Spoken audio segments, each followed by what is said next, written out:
With the way that the season ended, with the wild card round loss to the Philadelphia Eagles, it is clear that the Packers need to improve their roster if they want to compete for the Super Bowl in 2025. There are two ways that they can do this: add in free agency or in trades, and bring in young talent in the draft.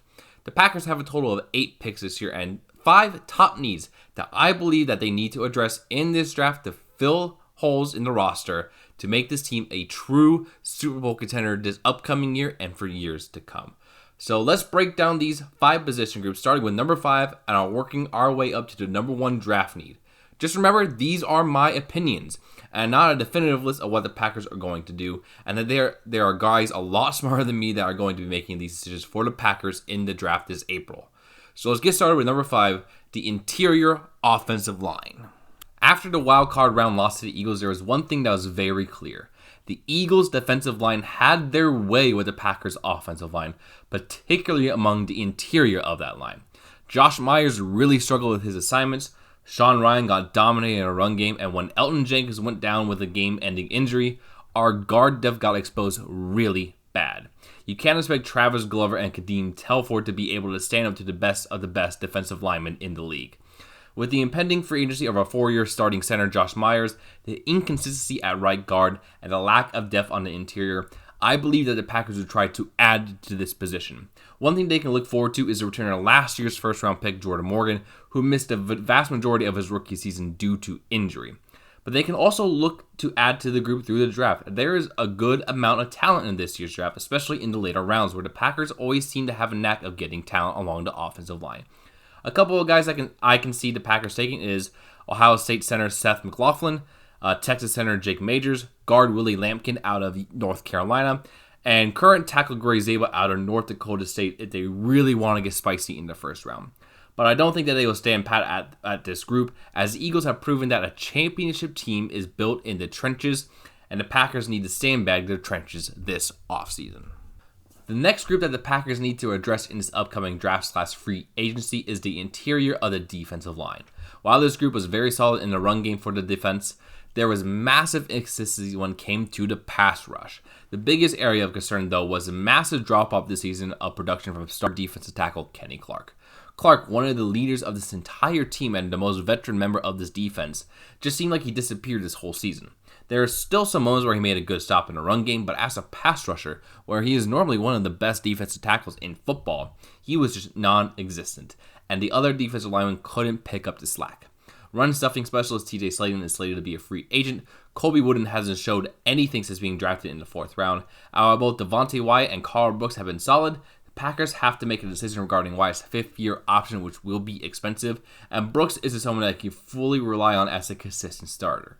But luckily for the Packers, this draft is loaded with defensive line talent. If they want to go this route with their first-round pick, there is Kenneth Grant out of Michigan, Walter Nolan out of Ole Miss, and Derek Harmon out of Oregon that are projected to go in the late first round. And there's other late-round talents such as Boston College's Cam Horsley and Florida's Cameron Jackson that could be late-round steals as well. But this is a position that the Packers need to address to help bring their defense to the next level, as we need pass rushers badly across the entire defensive line. Looking at who is currently on the Packers depth chart, you might be shocked to see that I have wide receivers so high on this list, as we have a good amount of young talent between Jaden Reed, Romeo Doubs, Christian Watson, and Dontavian Wicks. But as we saw last season, the Packers need to get a clear-cut number 1 guy, as Reed and Wicks couldn't take that next step to be him, and Watson and Doubs battled injuries all season long. Now, there are a couple of options that the Packers could take to address this wide receiver room, one of which is to add in free agency, as they have been linked to former Bengals wide receiver T. Higgins, and have been floating around that a reunion with former Packers wide receiver Davante Adams is on the table as well. But there's a couple of reasons that I could see the Packers taking a wide receiver during day 2 of the draft. One is that their wide receiver room has dealt with injuries, as Watson is going to miss a majority of the 2025 season with a torn ACL, and Dobbs has missed a good bit of games in his young 3-year career with a variety of injuries, including several concussions last season. Another issue that not many people are talking about is that both Watson and Dobbs are going to be free agents after this season.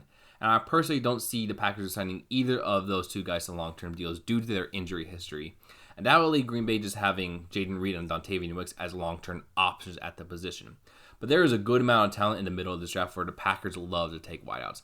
For second-round prospects, guys like TCU's Jack Beck and Iowa State's Jaden Higgins, who I absolutely want the Packers to take, are good targets to have on your board. And a couple other prospects that I really like in the later rounds of the draft are Ole Miss's Trey Harris, Colorado State's Torrey Horton if he's able to make weight, and Illinois' Pat Bryant. But this is an area that the Packers do need to address to help Jordan Love and his offense reach that next level. They need to get that number one guy and fill out their depth of this receiving core, as injuries have depleted it in the past. The top two spots in this list were very hard to separate, as both are desperate needs that this team needs to address if this team wants to be a serious threat to win the Super Bowl in 2025. But the reason that the edge rush group ended up as the number 2 spot on this list is because the Packers have more proven talent at that position and have some potential guys already on the roster who can improve as well. But that doesn't mean that this isn't a desperate need for the Packers to address, as this group was the most disappointing aspect of the whole team. Entering the season with Sean Gary, Preston Smith, Lucas Van Ness, and Kingsley Enagbare, with new defensive coordinator Jeff Hafley, we all thought this new defensive scheme would unlock the pass rush unlike it was under Joe Barry. But it didn't work out that way, as Gary underperformed as a true number one option. Lucas Van Ness didn't show nearly enough development to be confident in him to be anything more than a rotational edge guy. Preston Smith was traded to the Steelers for the 7th round pick due to underperformance, and Enagbare is still a very solid third option, but isn't anything too special. Even though guys like Brenton Cox Jr. showed some promise at the end of the season, it was a very bad year for the Packers' edge rushers. But there are multiple ways that the Packers could go to address this position group. One is to add via free agency, where the Packers have been linked to players like Khalil Mack and Chase Young to beef up the pass rush. Another is to acquire a superstar edge rusher via trade, where guys like Cleveland's Myles Garrett, Vegas' Max Crosby, and even rumors of Dallas' Micah Parsons potentially being on the move. But the third way is to add young talent via the draft. There are some potential good players that the Packers could take, including tradey guys that Brian Gutekunst loves to just take. Some of the guys at the end of the first round include Georgia's Mykel Williams and Texas A&M's Shamar Stewart and Nick Scrouton. Some later round guys to keep an eye on for potential draft day steals include Miami of Florida's Tyler Barron and North Carolina's Kamon Rucker. But no matter what path the Packers take, they have to address this group. The Eagles showed us all the blueprint to be a Super Bowl winning team, and that starts with having a pass rush that can win with 4 guys. And the Packers don't have that. Rashawn Gary is nice, but isn't the game-wrecking number one option that we all thought he could be.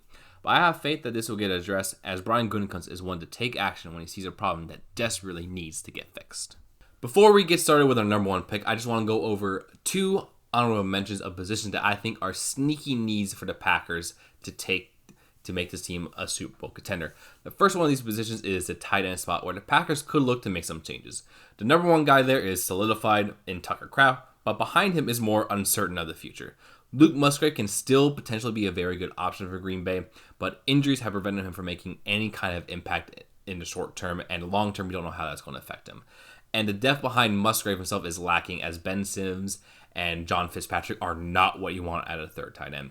But there are some options in the draft that the Packers could look to give the room a boost. If they're not sold on Musgrave's future, Bowling Green's Harold Fannin Jr. is an option that will be available in the middle rounds.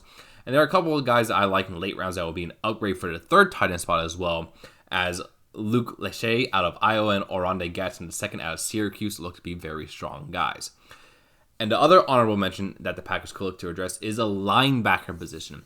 Even though Edgerrin Cooper came out and played amazing last season, Quay Walker is heading into his option year, and we don't know if the Packers are going to retain him following the season. And Eric Wilson is a special teamer that you don't want to start too often, and Isaiah McDuffie is currently a free agent, so the depth in the linebacker room is lacking. So the Packers need to get on a new contract to pair up with Cooper for the long haul. A couple of guys I like are Georgia's Jalen Walker. The Packers want to be bold and draft a linebacker early because he is an absolute athletic freak. And Iowa's Jay Higgins looks to be a great pick in later rounds of the draft. So after those 2 quick honorable mentions, let's get ahead to the number 1 spot, which is the cornerbacks. Now we get to the number 1 position group that the Packers need to address this offseason, which is the cornerback room. It was a very close call between the corners and edge groups, but I went with the corners here at number 1 since there is not as much proven talent heading into the 2025 season as compared to the edge room. Pro Bowl corner Jair Alexander is all but guaranteed to not be on a roster heading in next season. Eric Stokes is average at best and is heading into his final year under contract. Keyshawn Nixon isn't that great either, and the only corner that has shown any sort of flashes for the Packers is Carrington Valentine. So this is a group that needs a major overhaul heading into next season, and there are several options for the Packers. Via free agency, there are a couple of guys that make sense they can go after, such as the Jets' DJ Reed, Asante Samuel Jr., and a reunion with Rasul Douglas being some possibilities. But where they can really add some help is in this year's draft. There is a ton of corner talent available. There are a ton of players that I really like all over this draft, and it's really hard just to narrow down to a few mentions heading into the draft. For the first rounders, there are 3 guys that I really like, being Jahdae Barrett out of Texas, Trey Owens out of Ole Miss, and Siobhan Revelle out of East Carolina. Some mid-round guys include Darian Porter out of Iowa State, Azure Thomas out of Florida State, and Zaya Alexander out of LSU, with Dorian Strong out of Virginia Tech and Jalen Smith out of USC being late-round targets for this team. No matter which direction they decide to go, they have to address this corner room. With the receivers in the NFC North like Justin Jefferson, Amon-Ra St. Brown, and DJ Moore, you have to have a number 1 corner to shut down the opponent's best option. But I have faith that this organization is going to bring in the best players that they can to help this team win another Lombardi trophy. It'll be a very interesting draft season, but there is a ton of talent for the Packers to try to add to this team, and I cannot wait to see who we take on draft night in Green Bay, Wisconsin. So thank you all so much for watching my top 5 Packers draft needs. Let me know what you guys think down in the comments below, and subscribe to the channel for more. And I'll see you in the next one. Peace.